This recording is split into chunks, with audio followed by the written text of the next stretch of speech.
Shalom. Jemaat yang dikasih Tuhan, kita akan memulai ibadah ini. Mari kita masuk ke dalam saat teduh dimulai.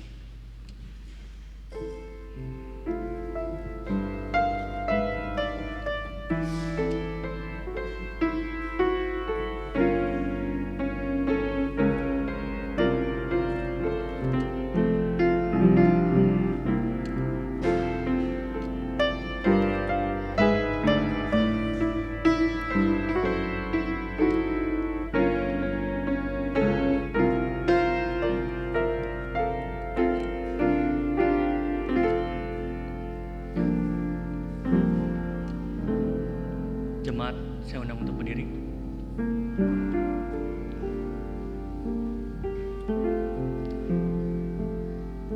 Adalah baik untuk menyanyikan syukur kepada Tuhan dan untuk menyanyikan mazmur bagi nama-Mu yang maha tinggi, untuk memberitakan kasih setiamu di waktu pagi dan kesetiaanmu di waktu malam, sebab telah Kau buat aku bersukacita ya Tuhan dengan pekerjaanmu, karena perbuatan tanganmu aku akan bersorak-sorai. Pertolongan kepada kita adalah di dalam nama Allah yang menjadikan langit dan bumi. Turunlah kiranya atas kita sekalian anugerah dan sejahtera dari Allah Bapa dan daripada anaknya Yesus Kristus. Amin. Dengan tetap berdiri, mari kita menyanyi lagu NKI nomor 289 bait yang pertama dan yang kedua.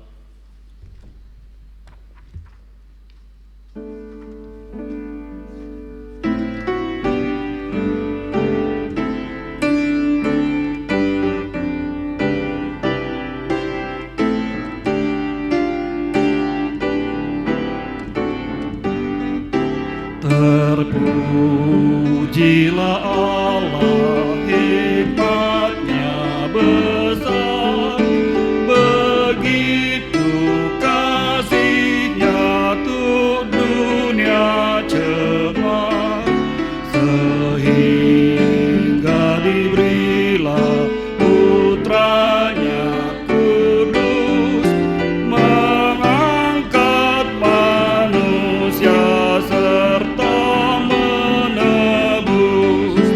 Pujilah, pujilah, buatlah dunia bergelar, bergelar, mendengar suaranya. Datang pada Allah demi Putranya, beri puji padanya sebab hikmat-Nya.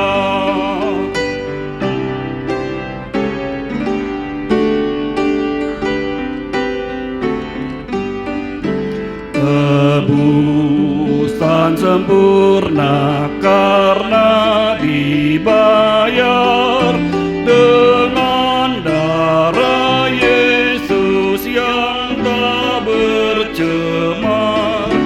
Orang yang terhina pun dijanjinya, sesaat percaya diampuninya.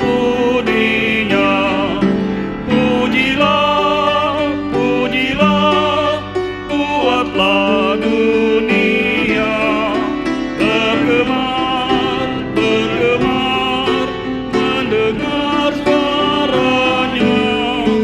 Datang pada Allah demi Putranya, beri puji padanya sebab hikmat-Nya.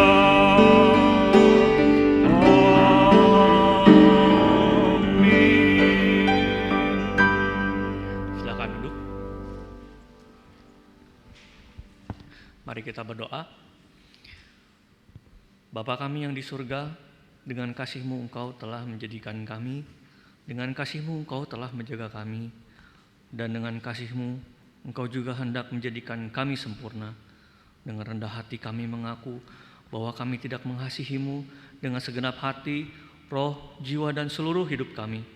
Kami juga tidak mengasihi sesama kami manusia, sebagaimana Kristus telah mengasihi kami.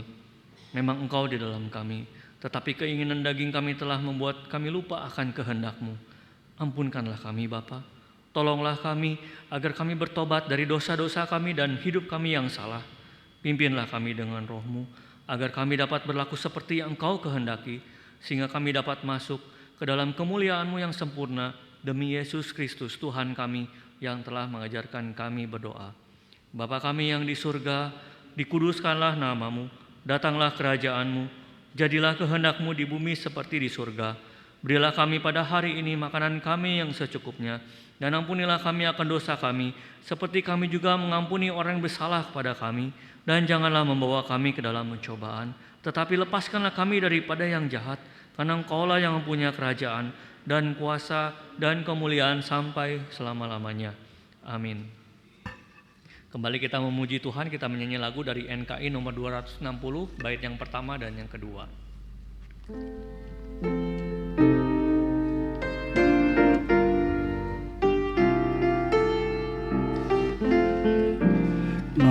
Hidupku dan kasihku, ku serahkanlah kepadamu. Engkau telah mati bagiku, juru selamatku. Ku suka hidup bagimu, sangat besar lagi ranku. Suka hidup bagimu, juru selamatku.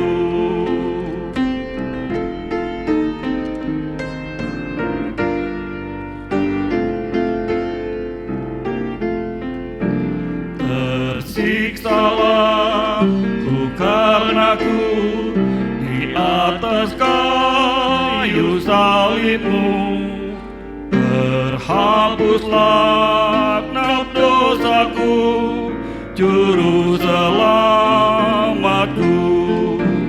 Ku suka hidup bagimu, sangat besar lagi ranku.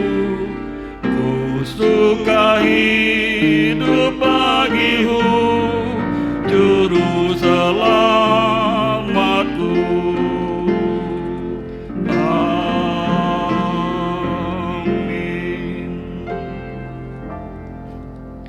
Responsoria pada minggu ini diambil dari Mazmur 112 ayat yang pertama sampai dengan yang ke-10. Mazmur 112 ayat yang pertama sampai dengan yang ke-10. Saya undang jemaat untuk berdiri, kita akan membacanya secara bersaut-sautan dan pada ayat yang terakhir bersama-sama. Mazmur 112 ayat yang pertama sampai dengan yang ke-10. Bahagia orang benar. Haleluya. Berbahagialah orang yang takut akan Tuhan, yang sangat suka kepada segala perintahnya.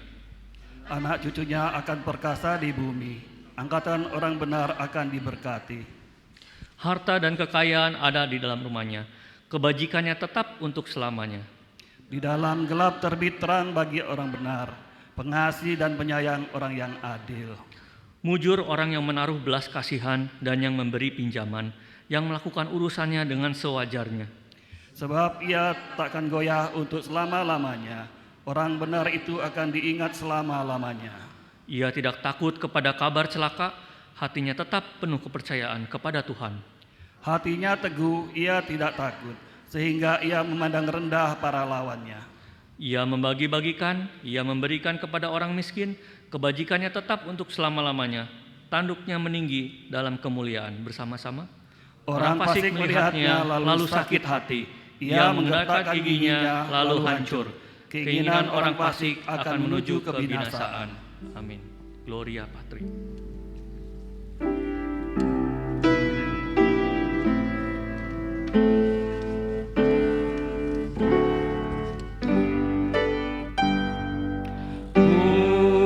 Mulia bagi Bapa, bagi Anak serta Roh Kudus, dari permulaannya, sekarang dan akan jadi,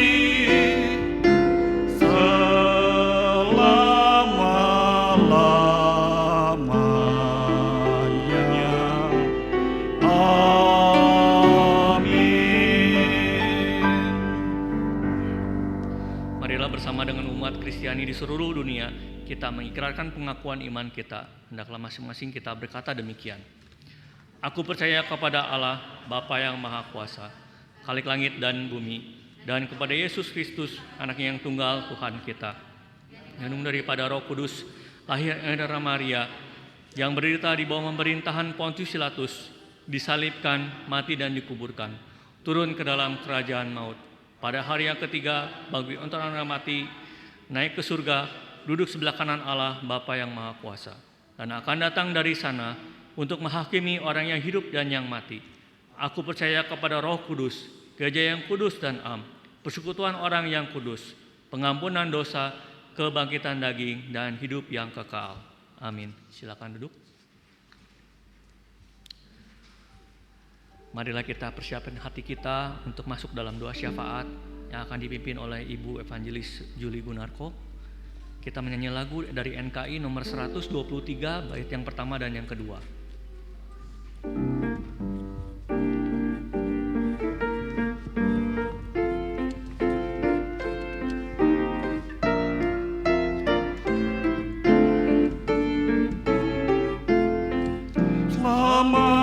Berlindung pada batu karang di waktu sengsara, di masa berperang, ketika lemah ku cari tempat senang, aku dapat lain dari batu karang. Dalam Dikau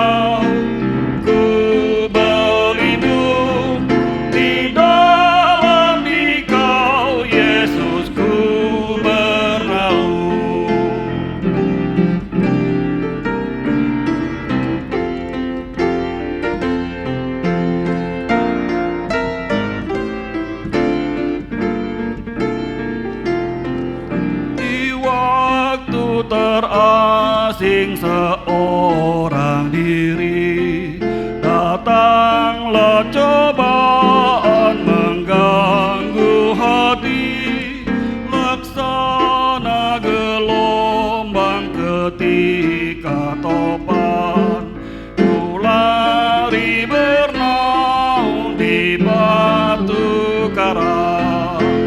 Dalam Dikau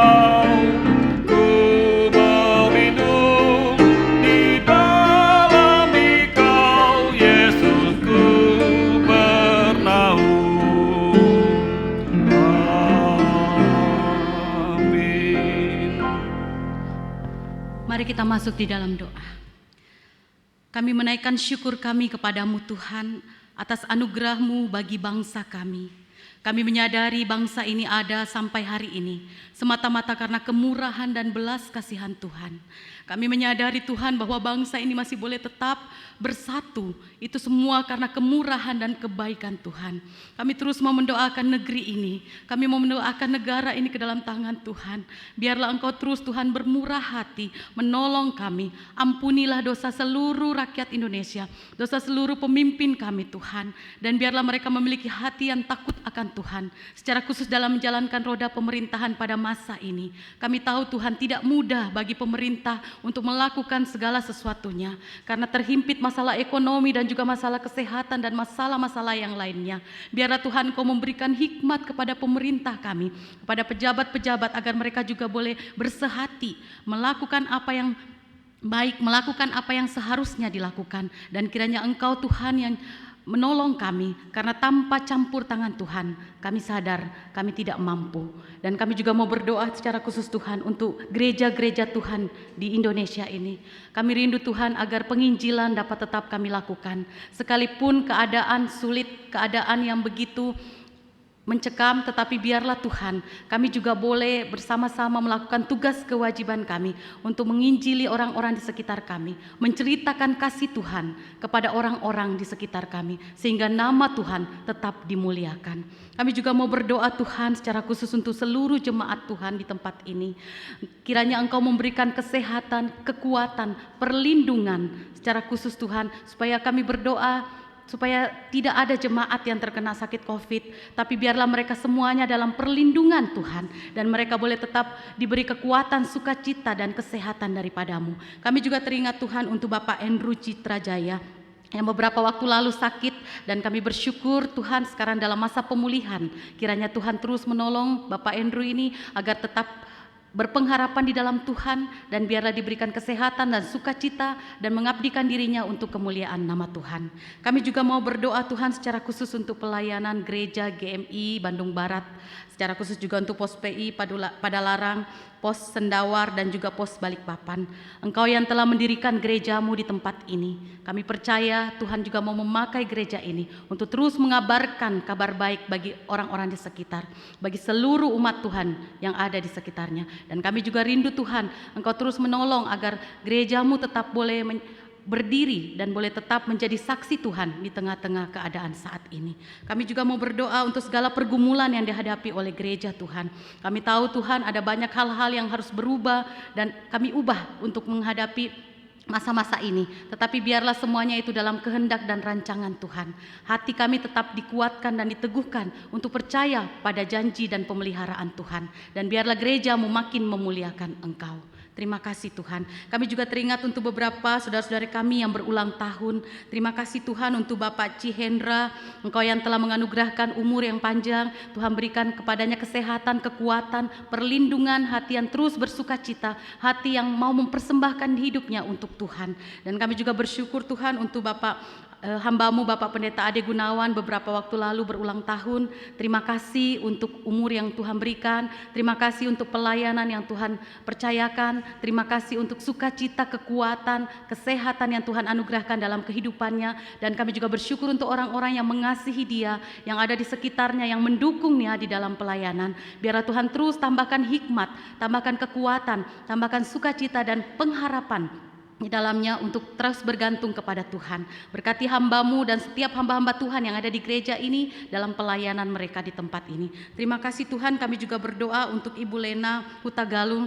Terima kasih juga Engkau telah menolong hamba-Mu ini. Biarlah Tuhan memberkati Ibu Lena agar tetap hidup kudus di hadapan Tuhan dan tetap bergantung penuh di hadapan Tuhan, berpengharapan di dalam Tuhan. Apapun yang dia alami, biarlah sukacita, pengharapan itu tetap dia miliki. Dengan usia yang Tuhan percayakan, berkatilah saudara-saudara kami ini, dan biarlah mereka boleh makin hidup memuliakan Engkau.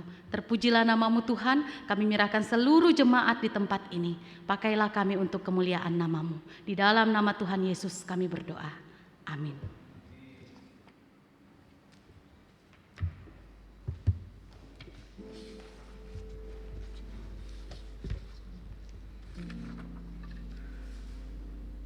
Tibalah saatnya kita memberikan persembahan kepada Tuhan.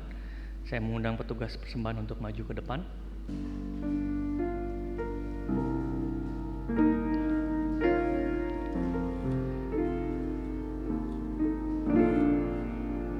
Firman Tuhan berkata, hendaklah masing-masing memberikan menurut kerelaan hatinya, jangan dengan sedih hati atau karena paksaan, sebab Allah mengasihi orang yang memberi dengan sukacita.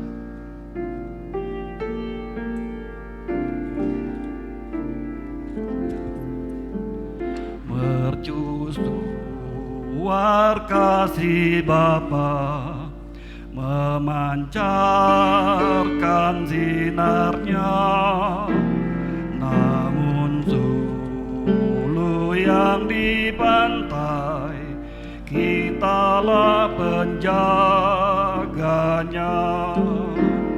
Pelihara sulu pantai, walau hanya klip kelak, agar tiada orang hilang di lautan yang gelap.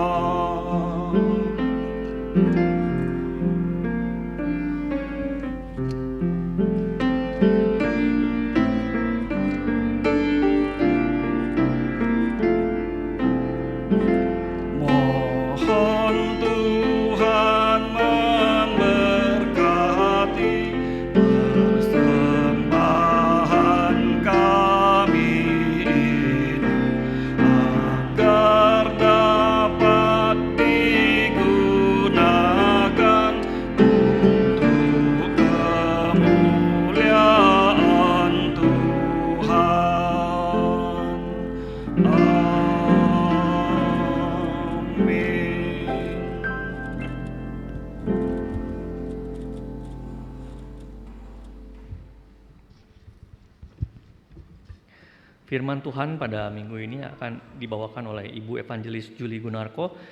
Mari kita sambut firman Tuhan, kita menyanyi lagu dari NKI nomor 68 bait yang pertama dan yang kedua.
Biarlah seperti pujian ini Tuhan, kami rindu Engkau menambahkan kasih kami kepadamu, sehingga hati kami dipenuhi dengan kasih Tuhan.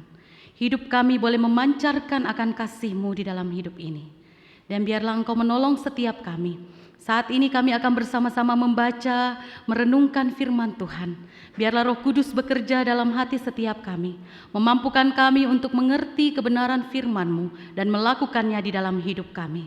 Dan biarlah nama Tuhan dimuliakan. Terpujilah nama-Mu Tuhan Yesus. Di dalam nama Tuhan Yesus kami berdoa. Amin. Shalom jemaat yang dikasihi Tuhan.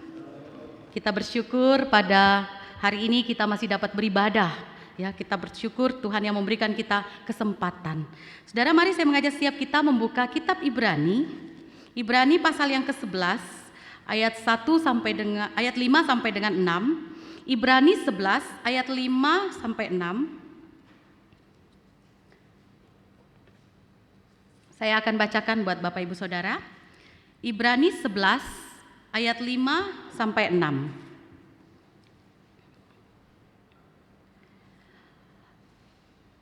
Karena iman, Henok terangkat supaya ia tidak mengalami kematian, dan ia tidak ditemukan karena Allah telah mengangkatnya. Sebab sebelum ia terangkat, ia memperoleh kesaksian bahwa ia berkenan kepada Allah. Tetapi tanpa iman, tidak mungkin orang berkenan kepada Allah. Sebab barang siapa berpaling kepada Allah, ia harus percaya bahwa Allah ada, dan bahwa Allah memberi upah kepada orang yang sungguh-sungguh mencari Dia. Saya tambahkan lagi satu ayat di dalam Kejadian pasal yang kelima. Kejadian pasal yang kelima ayat 21 sampai dengan 24. Kejadian 5 ayat 21 sampai dengan 24. Saya akan bacakan buat Bapak Ibu Saudara. Kejadian 5 ayat 21. Setelah Henok hidup 65 tahun, ia memperanakkan Metusalah. Dan Henokh hidup bergaul dengan Allah selama 300 tahun lagi setelah ia memperanakan Metusalah, dan ia memperanakan anak-anak lelaki dan perempuan. Jadi Henokh mencapai umur 365 tahun, dan Henokh hidup bergaul dengan Allah, lalu ia tidak ada lagi sebab ia telah diangkat oleh Allah. Demikian firman Tuhan. Bapak, Ibu, dan saudara yang terkasih di dalam Tuhan, seorang ibu bercerita kepada saya betapa bahagianya dia ketika dia melihat anak-anaknya begitu peduli, sayang, dan perhatian sekali kepadanya, saudara. Dia cerita bahwa anaknya itu bukan hanya mencukupkan dia secara materi, tetapi juga sangat memperhatikan akan mamanya ini. Satu kali mamanya ini sakit, masuk rumah sakit. Ibunya ini berumur 83 tahun, saudara ya. Dia masuk rumah sakit dan kemudian anak-anaknya menelpon kami memberitahu bahwa mama sedang masuk rumah sakit. Waktu itu kami berpikir gimana nih mau mengunjunginya gitu ya dalam masa-masa COVID seperti ini. Tapi kami kemudian akhirnya memutuskan untuk pergi ke rumah sakit. Sampai di rumah sakit, saudara, saya kaget luar biasa. Kenapa, saudara? Karena rupanya ibunya ini di satu ruangan VVIP kayaknya begitu ya. Di satu ruangan dan di dalamnya itu anak, cucu, menantu semuanya ada. Sampai saya kaget. Waduh, kok kalian semua ada di sini, kata gitu ya. Mereka katakan iya, karena emak sakit, mama sakit, kami semua mau menghibur, katanya. Saudara, saya melihat betapa sukacitanya hati seorang ibu melihat anaknya, menantunya, cucunya semua ada di situ, menemani dia selama beberapa hari. Bahkan ketika malam hari anak-anaknya, menantu, cucu semua pulang dan dia hanya ditemani oleh seorang suster begitu ya.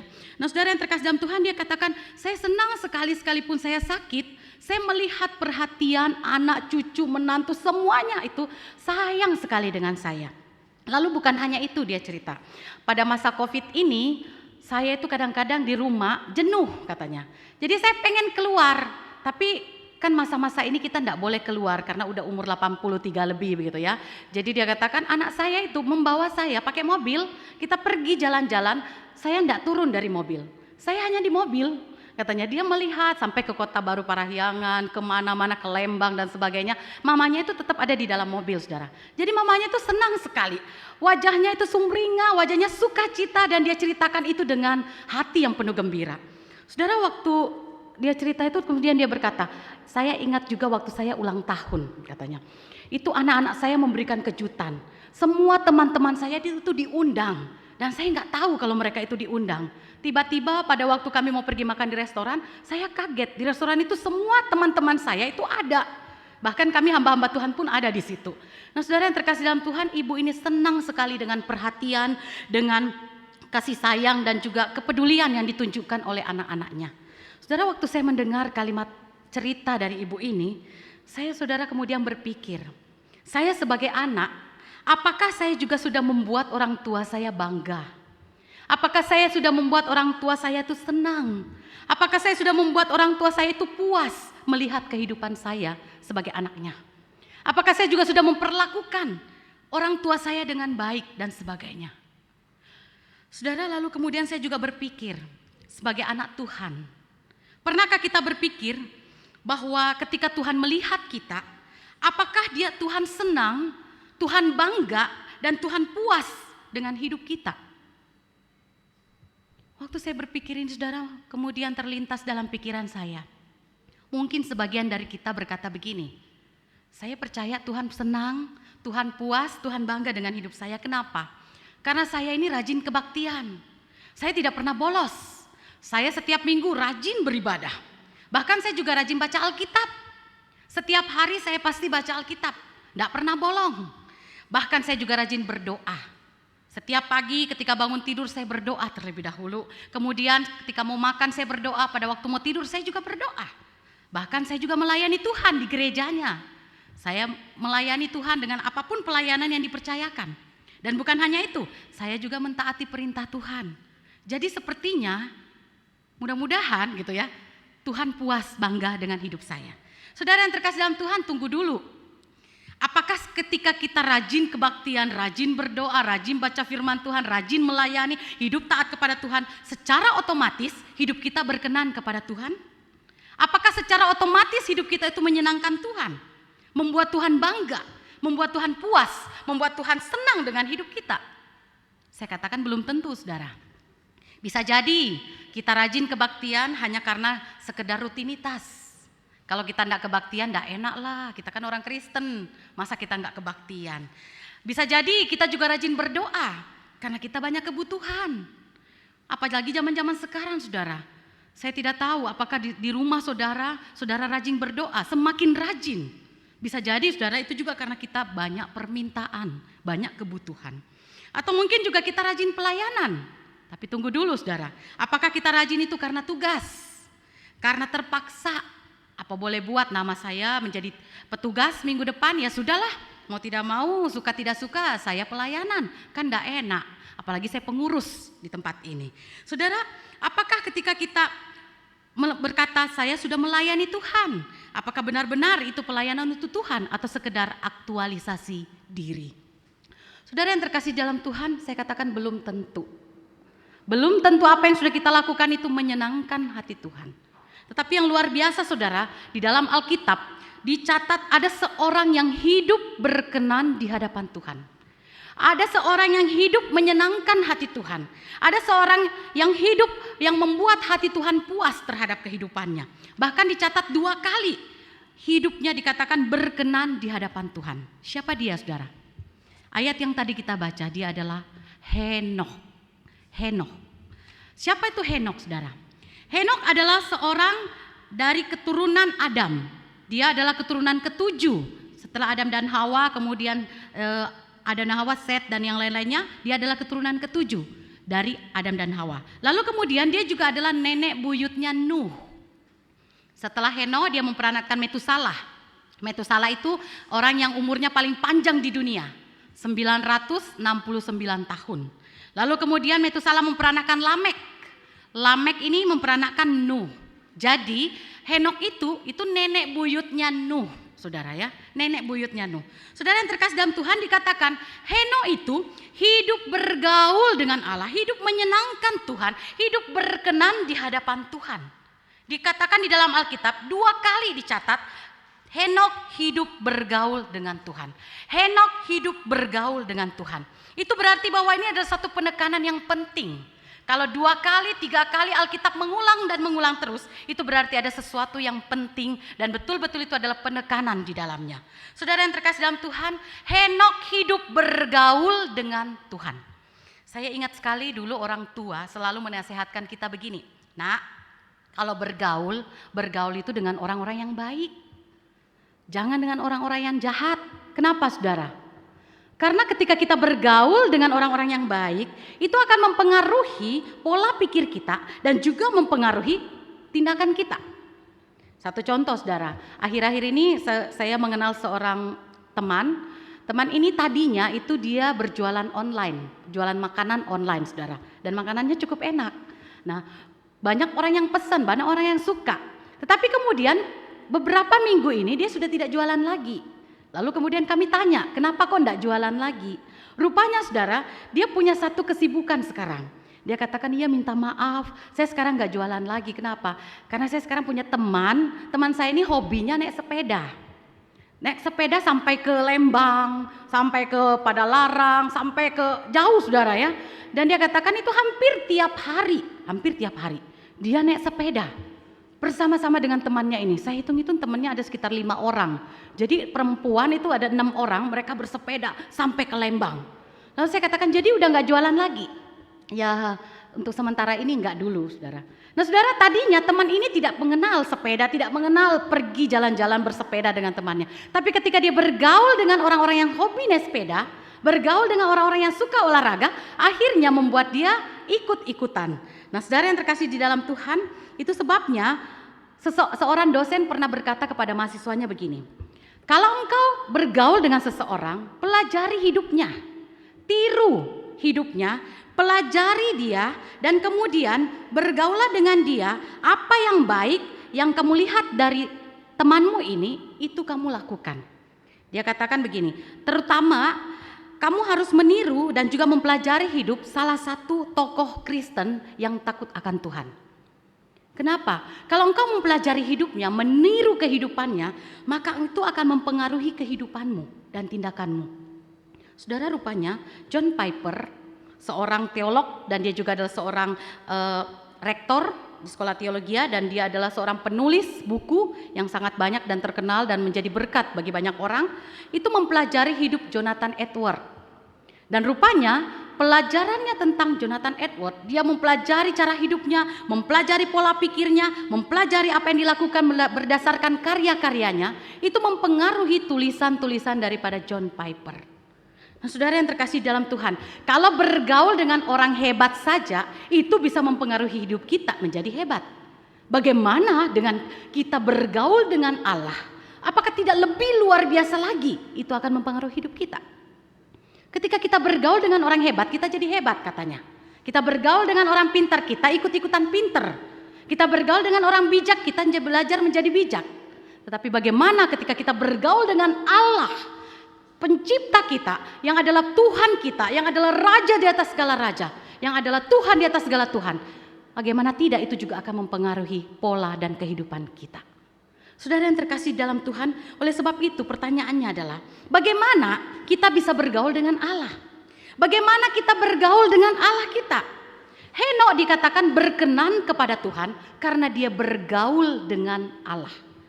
Hidupnya itu dipenuhi dengan pergaulannya dengan Tuhan, bukan dengan orang-orang sebangsanya. Bagaimanakah hidup yang bergaul dengan Allah itu? Yang pertama, saudara, hidup yang bergaul dengan Allah adalah hidup yang memiliki satu persekutuan atau relasi yang intim dengan Tuhan. Hidup bergaul dengan Tuhan artinya hidup yang memiliki relasi atau satu persekutuan yang intim dengan Tuhan. Berbicara masalah relasi itu berkaitan dengan dua pihak, saudara ya. Artinya bagaimana kita menjalin satu hubungan dan juga komunikasi satu dengan yang lain. Itu namanya relasi. Satu kali seorang pendeta ditelepon oleh seorang jemaat. Dia berkata, "Pak, Bu, tolong segera datang ke rumah saya. Karena sebentar lagi saya akan mati." Saudara, kalau orang berkata demikian, tentu waktu dia berkata saya akan mati, dia tidak mengatakan dengan lantang. Dia sambil menangis, dia berkata, "Pak, Bu, tolong datang ke rumah saya.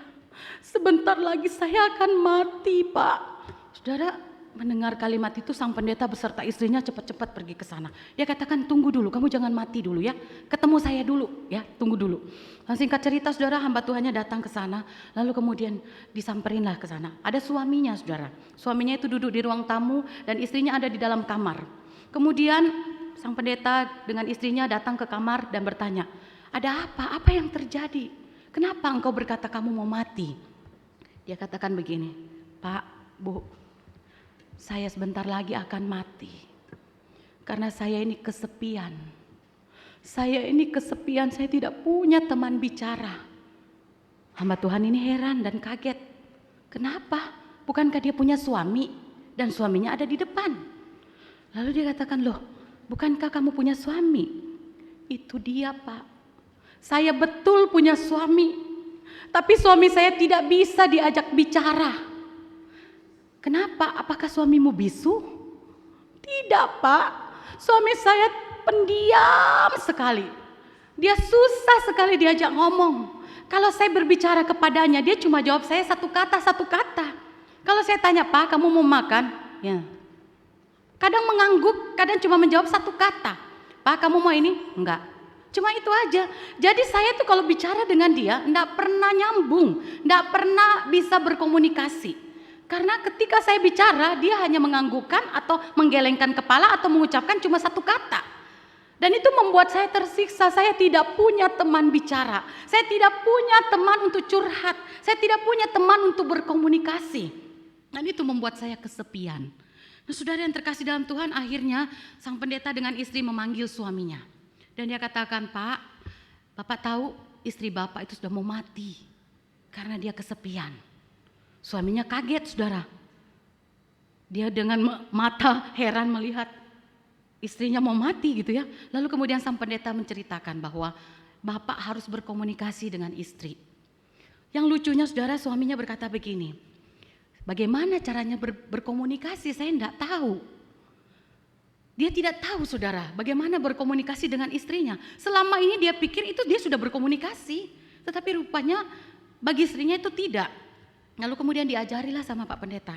Nih kamu nanya bagaimana perasaanmu hari ini. Tanya ke istri bagaimana, apa yang ingin kamu lakukan. Tanya aja setiap hari. Ya, atau kamu juga harus berkata, "Ma, saya sayang kamu." Belai dia, belai rambutnya, peluk dia. Cuma cukup seperti itu. Tolong ya, tolong lakukan itu. Nah saudara, singkat cerita akhirnya sang suami berkata, "Oke, saya akan lakukan." Pulanglah sang pendeta dan istri mendoakan mereka lalu pulang. Beberapa hari kemudian saudara ditelepon lagi. Dan jemaat ini berkata, "Pak, Ibu, terima kasih. Sekarang suami saya setiap pagi bertanya kepada saya, 'Apa kabarmu hari ini?' gitu ya. 'Apakah kamu senang hari ini?' Dan dia belai rambutnya dan dia mulai peluk-peluk istrinya katanya. Dan dia katakan, 'Terima kasih Pak Pendeta, sekarang saya bisa merasakan satu relasi, satu hubungan, satu komunikasi yang intim dengan suami saya.'" Nah saudara yang terkasih dalam Tuhan, itulah relasi yang intim. Henokh dikatakan hidup bergaul dengan Allah. Henokh dikatakan hidup memiliki relasi yang intim dengan Allah. Dia berbincang-bincang dengan Allah, dia bercakap-cakap dengan Allah, dan itu dilakukan bukan sesekali, tetapi dilakukan setiap hari. Setiap hari dia terus bercakap-cakap dengan Allah, bukan pada saat dia butuh, tapi pada saat apapun juga keadaannya, dia selalu bicara dengan Tuhan. Nah saudara yang terkasih di dalam Tuhan, dalam berkomunikasi yang sehat, tidak hanya kita berkomunikasi satu arah. Sebab kalau berbicara satu arah itu bukan komunikasi saudara ya, itu seperti pidato. Tapi komunikasi itu harus dua arah saudara. Henokh tidak hanya berbicara kepada Tuhan, tetapi Henokh juga belajar mendengarkan Tuhan di dalam kehidupannya. Dia mendengarkan apa yang Tuhan ingin katakan di dalam kehidupannya. Jadi dalam relasinya dengan Tuhan, itu Henokh mendengarkan Tuhan dan dia juga berbicara kepada Tuhan. Saudara, banyak orang Kristen zaman ini berkata, kalau ditanya apakah Bapak Ibu bergaul dengan Tuhan?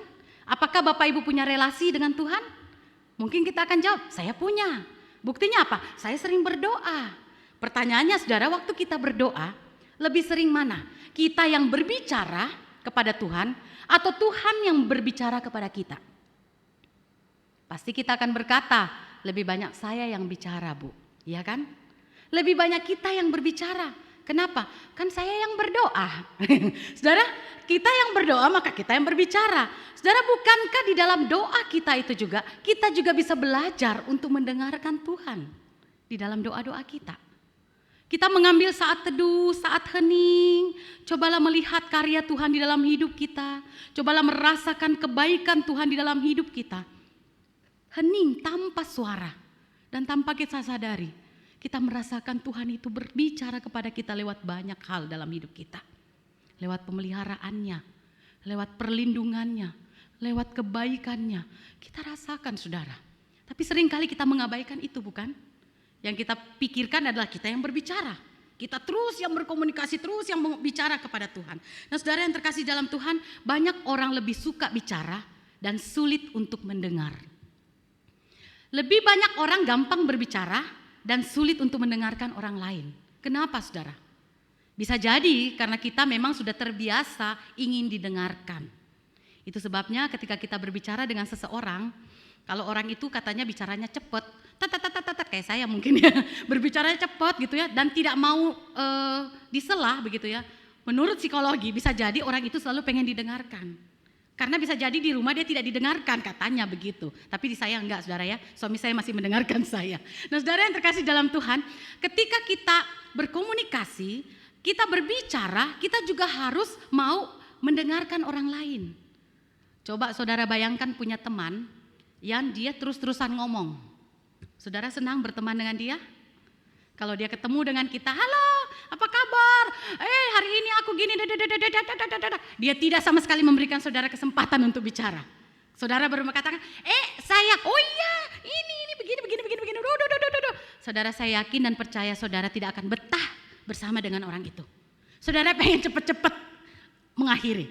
Saya juga punya seorang teman, dia kalau telepon saudara bisa sampai 2 jam.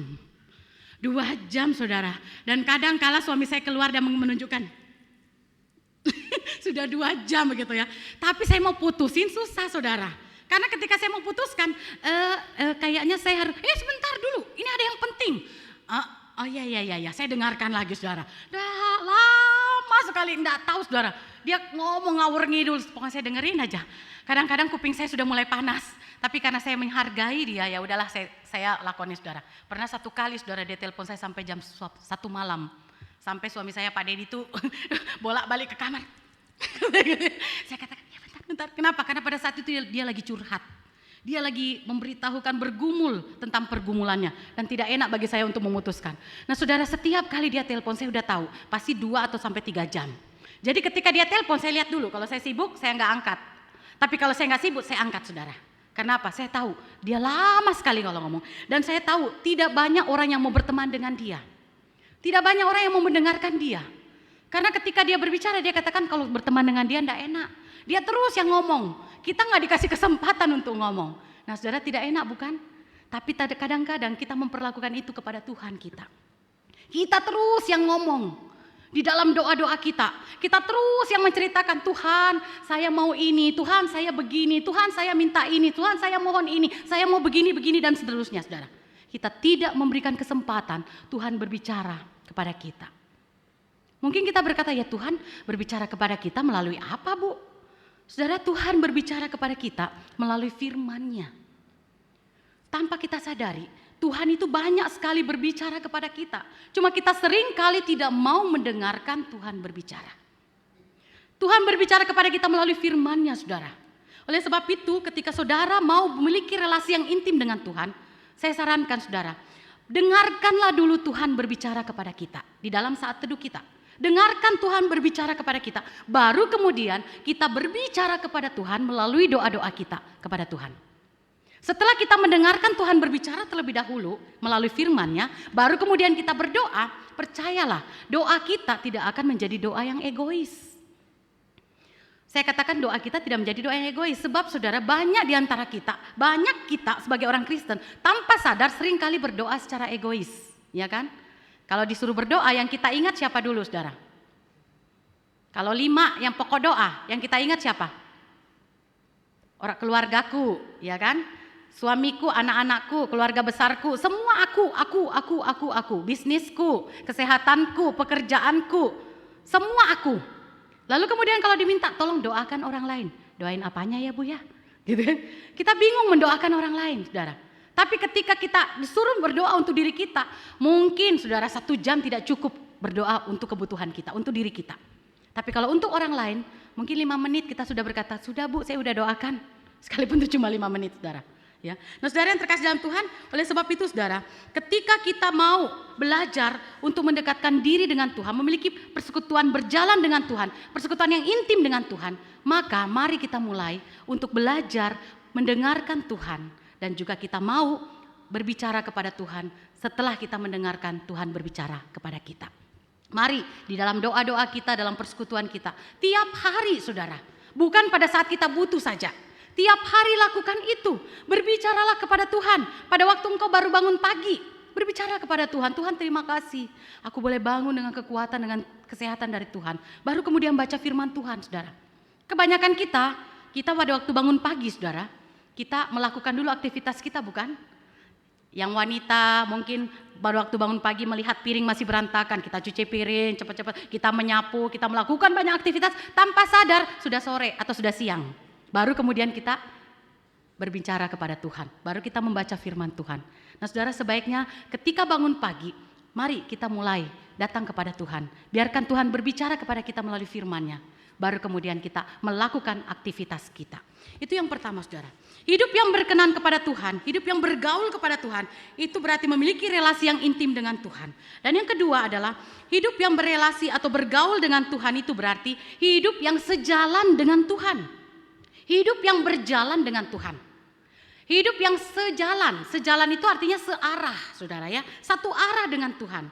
Kalau satunya berjalan, satunya ke kiri dan satunya ke kanan, itu berarti bukan searah. Nah, dikatakan berjalan atau searah itu artinya sama arahnya.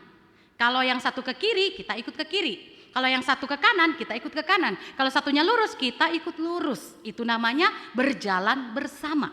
Nah, bergaul dengan Allah itu artinya kita berjalan bersama-sama dengan Allah. Bukan Allah yang mengikuti kita, tetapi kita yang mengikuti Allah.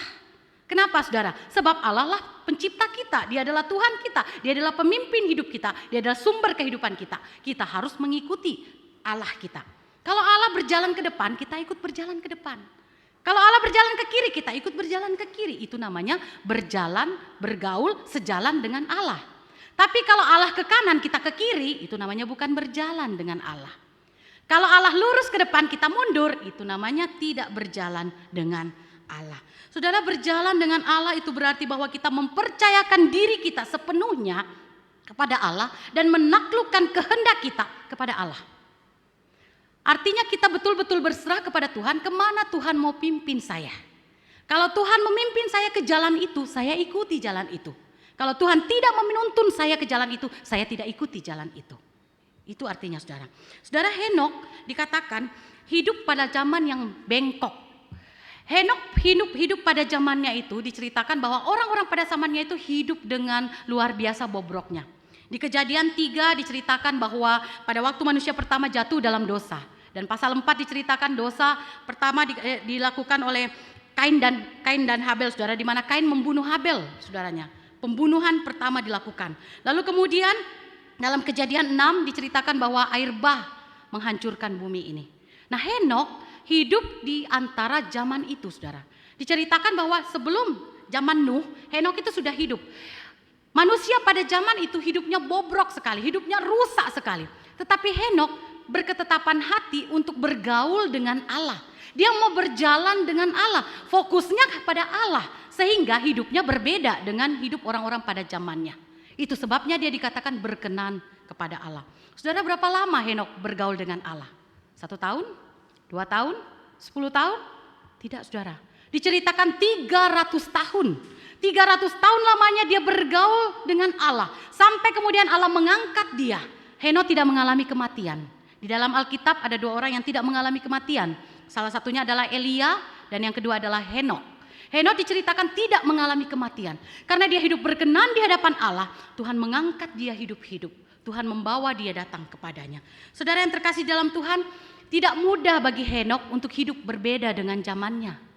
Lebih gampang kita ikut arus daripada kita melawan arus, ya kan? Lebih gampang kita hidup sama dengan orang lain daripada kita hidup berbeda dengan orang-orang di sekitar kita. Satu kali, saudara, saya pergi bersama dengan suami dan ada satu keluarga majelis. Kami pergi ke Ranca Buaya. Karena kami pikir kalau pergi ke Pantai Pangandaran itu ramai. Jadi udahlah kita cari pantai yang tidak terlalu ramai. Dan kami akhirnya memutuskan pergi ke Ranca Buaya. Pada waktu kami ke Ranca Buaya, saudara, di sana sepi benar. Sedikit orang, dihitung jumlah orang yang lalu lalang begitu ya. Kemudian kami sampai di salah satu penginapan. Di penginapan itu waktu kami mendaftar, tidak ada satupun orang yang menginap, saudara. Tapi karena kami sudah memutuskan untuk menikmati pantai, kita memutuskan menginap 1 malam saja. Kami bawa spray, bawa desinfektan, bawa semuanya. Jadi pada waktu masuk kamar semprot dulu, kemudian kami pakai kasur spray sendiri, selimut sendiri, semuanya pakai punya sendiri. Nah, saudara, pada waktu di sana kami melihat, kemudian kami keluar, ternyata di sebelah kami ada rombongan motor. Orang naik motor tuh menginap di sana. Dan kemudian kami lihat hanya mereka dengan kami yang menginap. Semuanya kamar kosong, nggak ada orang yang menginap. Terus kemudian kami malam hari itu kami keluar, saudara. Kami keluar ke sana dan betapa terkejutnya kami, saudara, semua orang di sana tidak ada satupun yang pakai masker. Hanya kami yang pakai masker. Lalu kemudian kami beli makanan, kami lihat ini tidak ada yang pakai masker. Kemudian pengunjungnya juga tidak ada yang pakai masker. Orang-orang yang lalu lalang tidak ada yang pakai masker. Semua penduduk di sana tidak ada satupun yang pakai masker. Hanya kami doang yang pakai masker. Sampai akhirnya kami berpikir, ini yang aneh siapa ya? Kita atau mereka gitu kan? Ini yang benar siapa ya? Kita atau mereka? Saudara, kami berpikir kita yang benar. Kan memang pemerintah suruh kita pakai masker. Ya udahlah kita pakai masker. Tapi waktu berada di tengah-tengah orang yang tidak pakai masker, kita rasa aneh sendiri. Jadi berpikir ini yang salah siapa ya? Yang benar siapa ya? Itu ya. Nah, saudara yang terkasih dalam Tuhan, tidak mudah berada di tengah-tengah orang-orang yang berbeda dengan kita. Orang-orang yang hidup berdosa Tidak mudah bagi kita untuk menjaga hidup tetap suci, hidup tetap kudus di hadapan Tuhan.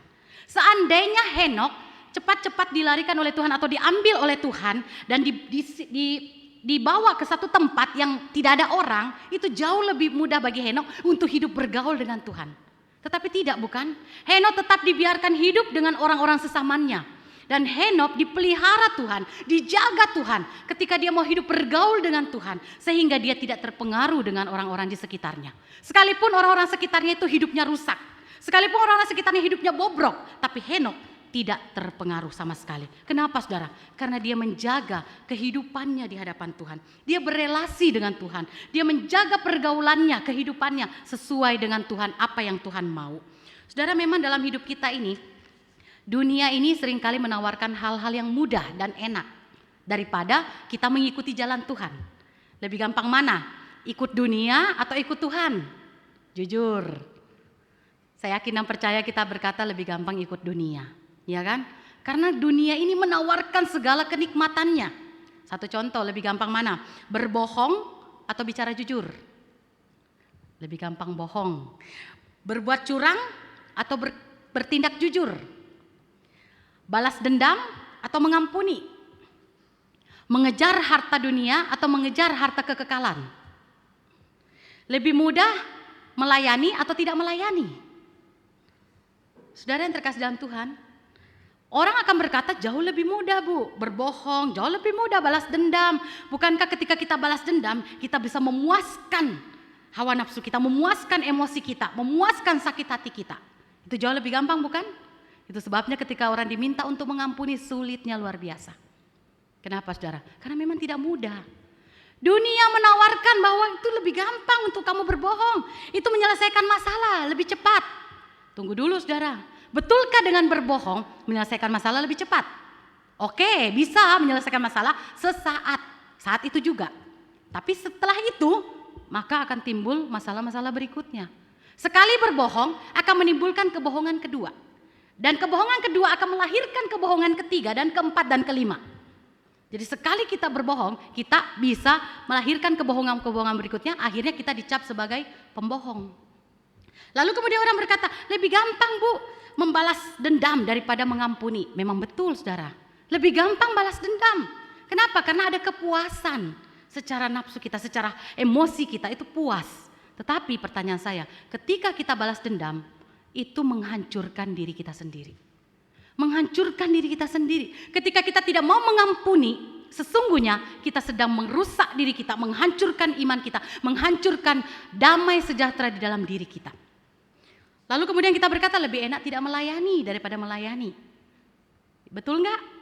Iyalah, kalau kita melayani kan sudah pelayanan, bukannya ucapkan terima kasih, malah dikritik. Tadi kamu salah ini, tadi kamu kurang ini, tadi kamu begini dan begitu. Dikritik, lebih enak enggak melayani.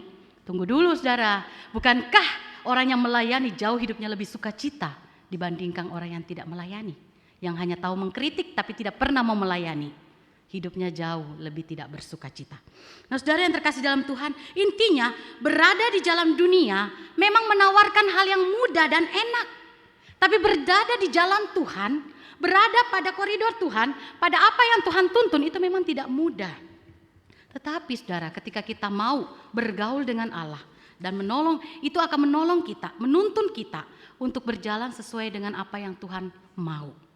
Saudara, dalam masa pandemi ini, kita semua beribadah di rumah, ada juga yang sudah mulai beribadah di gereja. Kadang-kadang saudara saya berpikir begini, efek samping daripada ibadah online itu adalah orang tidak lagi memprioritaskan Tuhan di dalam kehidupannya. Satu contoh saudara, teman yang tadi saya ceritakan, yang tadinya jualan online, lalu kemudian dia akhirnya karena bergaul dengan orang-orang yang naik sepeda, akhirnya dia tiap hari naik sepeda saudara. Bahkan hari Minggu pun dia pergi naik sepeda.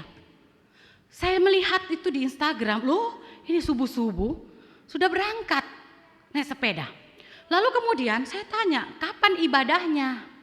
Dia katakan sekarang kan ibadah online. Gampang Bu, bisa sore hari, bisa malam hari. Ya kapan yang penting setelah saya pulang baru kemudian saya kebaktian. Nah saudara, saya kaget dan saya berkata ini efek sampingnya. ketika kita ibadah online. Orang tidak lagi mengutamakan Tuhan. Orang lagi tidak memprioritaskan Tuhan dalam hidup ini. Orang melakukan hobinya terlebih dahulu. Mereka berkata bahwa kan kalau naik sepeda itu enaknya pagi, Bu. Enaknya subuh-subuh pagi gitu ya. Jadi kalau jam segitu tuh enggak panas. Coba kalau kita kebaktian dulu katanya. Udah siang. Kalau udah siang kan mau keluar tuh males. Udah rame pula jalanan dan sebagainya. Banyak alasannya saudara. Saudara yang terkasih dalam Tuhan, saya sedih sebagai hamba Tuhan melihat orang sudah mulai lagi menggeser prioritasnya untuk beribadah kepada Tuhan di hari Sabat diganti dengan hobi-hobinya.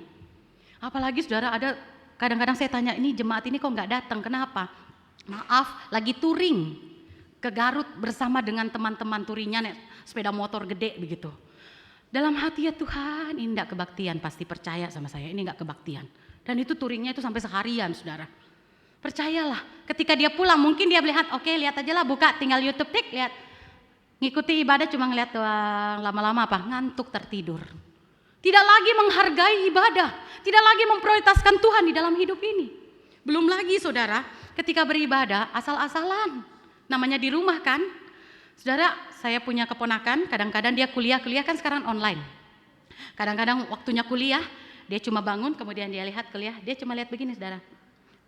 Lama-lama dia mulai ngantuk dengan posisi baring-baring kuliah. Saya bilang, kok orang kuliah seperti itu? Dia katakan, enggak apa-apa kan, yang penting saya dengar, katanya gitu. Saya bilang, enggak, orang kuliah itu duduk, kamu harus duduk, kamu harus belajar, jangan baring.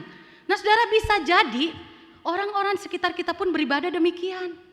Yang penting kan saya dengar khotbahnya, yang penting kan saya ikuti ibadahnya, tapi dengan posisi asal-asalan. Kita tidak lagi menghormati kekudusan Tuhan, tidak menghormati Tuhan kita di dalam ibadah kita. Saudara yang terkasih dalam Tuhan, ini yang perlu kita pikirkan. Jangan sampai masa pandemi ini membuat iman rohani kita makin menurun. Iman kita makin ciut dan membuat kita beranggapan bahwa seperti seolah-olah biasa saja. Dan kita tidak merasa bersalah, tidak merasa berdosa sama sekali kepada Tuhan terhadap apa yang kita lakukan. Saudara, masa pandemi ini sesungguhnya membuat kita, menyadarkan kita bahwa hidup kita ini di tangan Tuhan dan kita tidak tahu kita dipanggil Tuhan kapan. Dan apakah ketika Tuhan memanggil kita, hidup kita sudah berkenan kepadanya atau tidak? Ini yang harus kita pikirkan saudara. Sebab tidak peduli berapa lama kita hidup, tidak peduli berapa banyak kegiatan yang kita lakukan, apakah itu semuanya berkenan di hadapan Tuhan? Itu yang harus kita tanyakan dalam diri kita. Saudara yang terkasih dalam Tuhan, kehidupan yang bergaul dengan Tuhan adalah kehidupan yang berkenan di hadapan Tuhan. Kalau engkau mau hidupmu berkenan di hadapan Tuhan, maka hiduplah bergaul dengan Dia, punya relasi dengan Dia. Biarkan Tuhan berbicara kepadamu dan kamu juga boleh berbicara kepada Tuhan. Berkomunikasilah kepada Tuhan dimanapun saudara berada. Apapun keadaan saudara, berkomunikasi dengan Tuhan dan ingatlah apa yang Tuhan perintahkan, lakukan itu. Dan bergaul dengan Tuhan juga berarti kita berjalan searah dengan Dia. Berjalan searah dengan Dia. Jangan sampai kita meninggalkan Tuhan, berjalan sendiri, tidak mengikuti apa yang maunya Tuhan. Kita bertindak berdasarkan keinginan kita masing-masing, tidak lagi sesuai dengan apa yang Tuhan mau. Mari saudara, kita mulai kembali merefleksi diri kita. Kita mohon Tuhan memberikan kita anugerah. Henok bisa berjalan bersama dengan Tuhan selama 300 tahun, bukan karena kekuatan Henok. Dia boleh beriman kepada Tuhan bukan karena kekuatan Henok, tetapi Tuhanlah yang menganugerahkan kepada Henok iman. Tuhan yang menganugerahkan kepada Henok kemampuan untuk tetap berjalan bersama dengan Tuhan. Sehingga Henok bisa berhasil melewati tantangan hidupnya. Oleh sebab itu saudara, jika kita ingin hidup kita berkenan di hadapan Tuhan, mohonlah kepada Tuhan. Minta Tuhan memberikan kita iman, memberikan kita hati yang mau bergaul dengan Tuhan, memberikan kita kerinduan untuk menyenangkan hati Tuhan. Dan Tuhan akan menjaga setiap kita. Mari kita tunduk kepala, kita berdoa.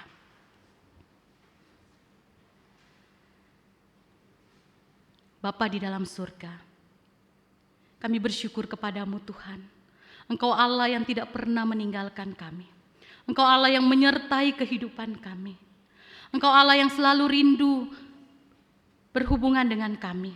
Engkau rindu untuk memiliki satu relasi dengan setiap kami. Biarlah Tuhan, kami juga boleh belajar untuk memiliki kehidupan yang berkenan di hadapan Tuhan. Belajar bergaul dengan Tuhan kami. Itu bukan menjadi satu perintah, tetapi biarlah itu menjadi gaya hidup kami. Untuk kami mau belajar, bergaul, menyenangkan hati Tuhan. Kami rindu Tuhan puas dengan hidup kami. Kami rindu Tuhan mendapati kami dengan bangga. Kami rindu Tuhan, kami boleh menyenangkan hati-Mu. Oleh sebab itu Tuhan, biarlah Engkau menganugerahkan kepada kami iman. Engkau menganugerahkan kepada kami hati yang mau bergaul dengan Tuhan, yang mau punya relasi dengan Engkau, yang mau juga hidup sejalan, seturut dengan kehendak Tuhan. Kami menyerahkan setiap jemaat Tuhan, setiap kami di tempat ini. Tuhan, biarlah masa-masa ini membawa kami untuk lebih lagi mendekatkan diri kepadamu, bukan menjauh daripadamu, tapi kami belajar untuk menyenangkan hati-Mu. Terima kasih Tuhan, terpujilah nama-Mu, di dalam nama Tuhan Yesus kami berdoa. Amin.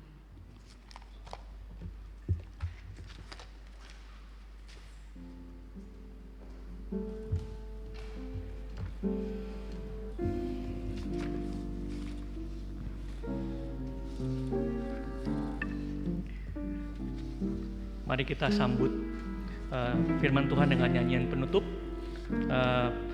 Kita membuka buku nyanyian kita nomor 241, bait yang pertama sampai dengan yang kedua. Saya undang jemaat untuk berdiri.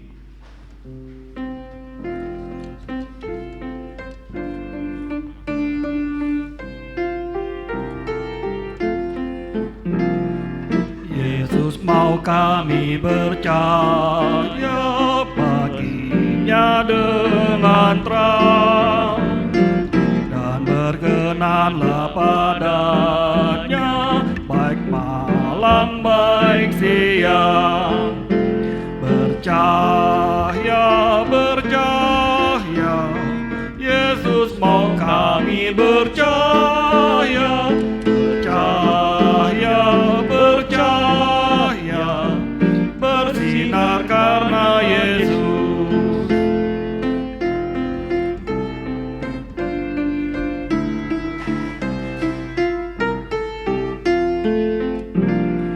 Yesus mau kami kasihi, satu kepada lain. Bergiranglah tiap hari, baik kerja baik bersenang. Bercahaya, bercahaya, Yesus mau kami bercahaya.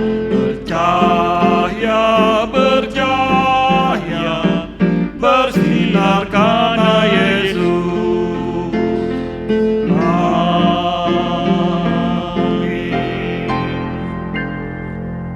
Pengutusan dan berkat akan dibawakan oleh Bapak Pendeta Ade Gunawan. Doksologi.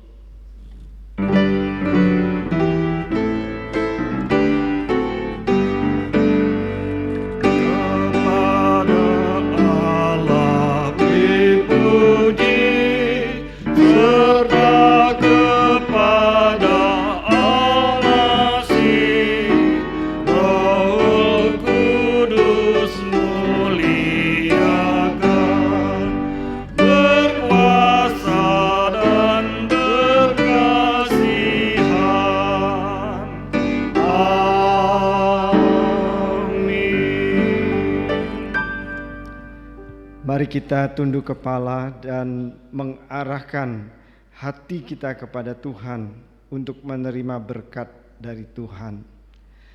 Kasih karunia dan damai sejahtera dari Allah Bapa kita, pertolongan Tuhan Yesus Kristus, kekuatan dan penghiburan Roh Kudus menyertai saudara yang beribadah di dalam gedung gereja ini, saudara yang beribadah di rumah masing-masing, dimanapun saudara berada.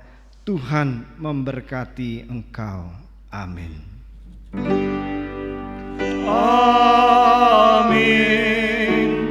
Amin.